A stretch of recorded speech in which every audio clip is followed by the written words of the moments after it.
This next screening tool is the Student Risk Screening Scale. And this is a free access screening tool, also developed out of University of Oregon, developed by a man named Tom Drummond, and it was been available since 1994. This particular screening tool is a free access screening tool, meaning it costs nothing to purchase because it's actually something you can build within your school's information system. And this is a very, very simple screening tool. This particular one has 7 items, and it is these items listed here. And each student in a school is rated on just those 7 items at those 3 time points using that Likert type scale. And I want to be really clear, when you first read these, you're thinking, oh my gosh, those items take my breath away. You are not saying that a student is a liar or is a behavior problem. What you are saying is you're looking to see if these behaviors occur together and to a high enough degree, because if they do, this predicts really important academic and behavioral outcomes for kids. In this particular screening tool, every single student gets evaluated on those items. So teachers, based on what they know to be true about these kids, fill this out and they get a total score. So if a student's score is 0 to 3, they're considered low risk. If a score is 4 to 8, it's considered moderate risk. And 9 to 21 is considered high risk. In many of the districts that we support, these are already set up. They build these in a secure trusted drive. So I would click on like a particular school in a district, and underneath that, I would have a folder for each teacher that is permission for only that teacher to go in there to complete these ratings, because it's not a discussion, it's one teacher's independent rating. Some districts will do it where the ID number is placed on the folder so that as people get married or unmarried, that ID number doesn't change. I click into that folder and there's a spreadsheet. And that spreadsheet is where my students' names and ID numbers are pre-populated, and you rate across, not down. And we'll have another opportunity for you to learn more about the logistics. But for today, just keep in mind this big idea. It's just those items, and they predict very important outcomes for kids. This is an example of what it would look like if you were to click into one of the folders, and ideally these would be pre-populated with students' names and ID numbers. And then you would rate across. So in this illustration in front of you, you see that that one student had a 0, meaning that their teacher had no knowledge that child had stolen anything in the past. And each of these items will surprise you in the sense that there is not an operational definition for each, which is initially unsettling, but it has really strong predictive validity. And as I mentioned, each student gets a total score that places them into one of those categories. Here are data from a middle school where they've been screening for some time. They've been screening since 2004. And the first time they screened, they had 77% of their kids in their school placed in that low-risk category, 17% in the moderate, and 6% in high. And as you look at these data in front of you, you see that the green bar tends to get bigger over time, suggesting that as the school is implementing their Tier 1 efforts with fidelity, you're starting to see an increase in the percentage of kids in low risk. And I do feel like I should tell you, when you're looking at 2008, that those results are not typical. You would expect that those would be about 3 to 5% of kids in the high-risk category and about 10 to 15% in scoring in the yellow, if you would. Now, that particular school, when they started to see that slight increase in risk, they're like, oh my gosh, what's going on? The first thing they did is they went back to their treatment integrity data, and they realized that as they had been hiring new teachers through the years, they had forgotten to train the teachers in the full aspects of their Tier 1 efforts. So they did a booster session, retrained their school, and the next year they're back on point again. And I want to mention, when you look at these data, one of the reasons I think this school was entirely successful was because of strong leadership on their team, and also because they took in that social validity information twice a year in fall and spring and used it to make revisions at the end of every year. So they were constantly using that continuous improvement feedback loop. Now, if you look at the 2011 data, you see there are 12 kids in the high-risk category, 20 in the moderate-risk category. So these pieces of information would be used in conjunction with other information, like how are they doing in terms of grade point average, how are they doing in terms of attendance, to see what additional needs they might have. I have so much respect for this team. The person that is currently principal at the school, he used to be the vice principal when he first started these efforts. And he had told me at one point that he feels like his job had shifted dramatically, that he used to be a disciplinarian and now he saw himself as an interventionist, meaning that he was using these data to be proactive, actually searching for kids that might need extra support. Now, when they first started screening, this is one of the first middle schools in the country that started using this measure, which was initially designed for use just at the elementary level. And now there's been multiple validation studies showing how well this works in middle and high schools. But if you look at this particular slide, it will show you information on how well it predicts how kids do. So teachers completed that first rating, and it was just first period teachers. So they as a team decided, and the team included an administrator with decision-making authority, 2 gen ed teachers, a special ed teacher, and some outside support people, and they met regularly to install these practices in their school. Now, one of the things that they did is after they did their fall rating, and it was first period, as I mentioned, they picked first period because there was also an extra 10 minutes of homeroom time attached to it, so they felt like that was the period that had the most contact time with students. So we waited to the end of that academic year and waited until the year had progressed. And at the end of the year, we went and collected information on every single student in the school, all using ID numbers, not student names. And then we ran these analyses. And what we can tell you is that those scores in the fall time point, that the kids who started off at low risk, they ended the year with, on average for that group, less than 2 office discipline referrals.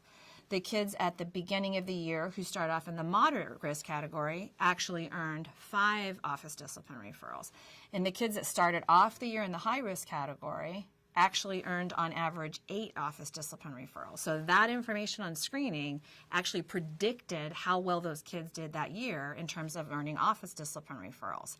It also predicted the average number of days that they were spending in on-campus suspension. Then, for every teacher who feels like, hey, that's nice, but I've got to focus on my academic core so that I can meet my obligations for my state testing, I understand that. But if you look at these data, those same scores actually predicted how kids ended the year academically as well.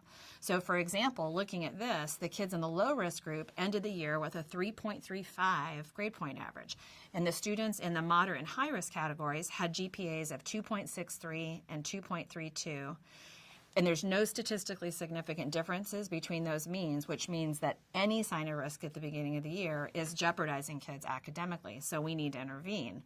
And in middle school, I'm a former middle school teacher, the way kids fail middle school is by not doing their stuff. So when you look at these data on the average number of classes failed in those groups, if you look at it, the kids that began the year in the low risk category, they failed on average less than 1 class over that course of the year. The kids in the moderate risk, they failed almost 3, and the kids at the high risk failed almost 4. So the question becomes, is it worth your time to do these screenings to detect who's going to have challenges? And I think almost unequivocally, people say, yes, it's worth the time, particularly when you think about the fact that the first screener that I showed you takes about 45 minutes to do, and this one takes about 15 minutes. So it's less than 1 faculty meeting to be able to get that information. Since this time, we've also done studies at the high school level as well, and in several other middle schools, and I want you to know that those predictive validity analyses yield the same information. So the short story is that that information predicts how kids do academically and behaviorally across the grade span. A common question that comes up for me is, well, are those capturing the same kids? Does that longer one work as the same as the shorter one? And I, again, want to say I think that first one is absolutely the gold standard for systematic screening. But I also want you to know that the analyses that we've recently done suggest that if you're looking for kids with acting out behavior, those 2 tests are working pretty well, like to capture the kids with externalizing behavior patterns. So the one I just showed you with those 7 items was not intended to capture kids who have internalizing issues. It was more focused on externalizing behavior. When I compare those 2 screening tools, if I want to see how well they work, you do these things called ROC curves, and it's receiver operating curves. And basically the way it works is if I wanted to determine if like Nathan or Katie or Abby is at risk, I can flip a coin and be right half the time, heads or tails. My goal with these screenings is to improve chance estimates. So I want to improve above this 50% line. So if you look at these dots on this graph, these represent scores on the SRSS as compared to the SSBDs acting outside, and these actually suggest that these improve chance estimates by 0.45. So it means that these screening data are working equally well to detect kids with acting out behavior.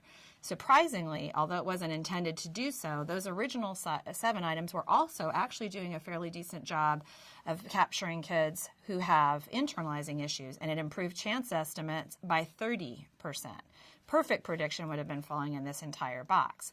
So this got us thinking, what could we do to add to the student risk screening scale to better, to adjust the use of that tool to capture kids with internalizing issues? So recently, we have been working on determining which items we can add to these scales to look for kids with internalizing issues. Currently, we are piloting these 7 items at the elementary, middle, and high school level, and I can tell you right now that our current work at the elementary level suggests that 5 of those items are sufficient to improve the predictability of those data by 5%. This means that I'm close to improving chance estimates by 35%. This is good news because it takes very little time, very little money, and I'm not suggesting that you pick one or the other. I think the question isn't, should we screen? It's, where do we begin? Knowing now that we can use these screening tools and look for kids who are on track to have some struggles, we want to know which screening tool to put in place. Now, in terms of the work at the elementary level that's been done to date, if you were looking elementary, middle, or high school, those cut scores that I already showed you can be used to put kids into groups.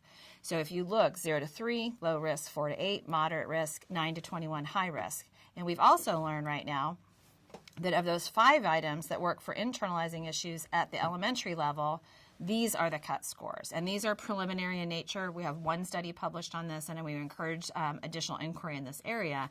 But those cut scores are, if you score 0 to 1, you're at low risk, 2 to 3, you're at moderate, and 4 to 15, you're at high risk.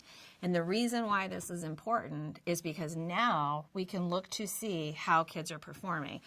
And I really do believe that we can really support our teachers in looking for kids with these challenging behaviors. I would absolutely agree that we have other ways of doing this when we're looking to find kids with externalizing behavior patterns. In many PBIS schools, positive behavior intervention support schools, they use office discipline referral data to look for kids that have challenges. And so in those, if a kid has 0 to 1 office discipline referrals, everything's considered to be in the green. If they have scores of 2 to 5, they're considered to need potentially tier 2 support. And if they need more, like if they have 6 or more, they're considered high risk. But the problem with that is you're waiting for kids to earn those office discipline referrals, meaning that they're still struggling until they get that many acquired that would connect them with the support. And my most major concern is that kids with internalizing issues are not doing things that yield office discipline referral. So if we're not screening, we're missing an opportunity to support those kids who have these behaviors that are far less easy to be detected. If you were using the Srss, which we call now IE, for internalizing and externalizing behaviors, it's done the same way that you do the student risk screening scale. Again, this is an illustration at the elementary level. This is fictitious data, so you would have names and ID numbers and the teachers rate across, and then this is a slide that illustrates conditional formatting. And we've worked with some very, very talented tech people to build these systems in a number of different districts. This first total score over here represents the sum of the first 7 items, and you can use that kindergarten all the way through high school, and the intent there is 0 to 3, again, low risk, 4 to 8, moderate, 9 to 21, high risk. And then this second column of totals, right now we're just looking at this at the elementary level, but again, these are 0 to 1 is low, 2 to 3 is moderate, and 4 to 15 is high. And we're not yet doing decision making with combined scores. So here is the original 7, and here are the 5. Keeping this in mind, these are an example of how actual data from a school where they're doing this for the first time. This is their winter data, and this is the original 7 items. So here, when they screen for the very first time, and this school is in their first year of implementation, again, you see your 77% of kids in the low, 18% in moderate, and 4% in high for the original 7 items. You can also look at this by grade level. So you can see where the variability is in a school as to where kids might need extra support. And here we see A little less risk. We have about 78% of the kids in low, and then 13% at moderate, and just under 8 at high risk. And again, I can look at that by grade level to see how to focus my intervention efforts. And as we go into the upper years in elementary school, we see these breakdowns again by 3rd, 4th, and 5th grade. I also want to let you know that we are working on another screening tool called the Student Risk Screening Scale for Early Childhood. And these are different items because, of course, developmentally it would look a little different.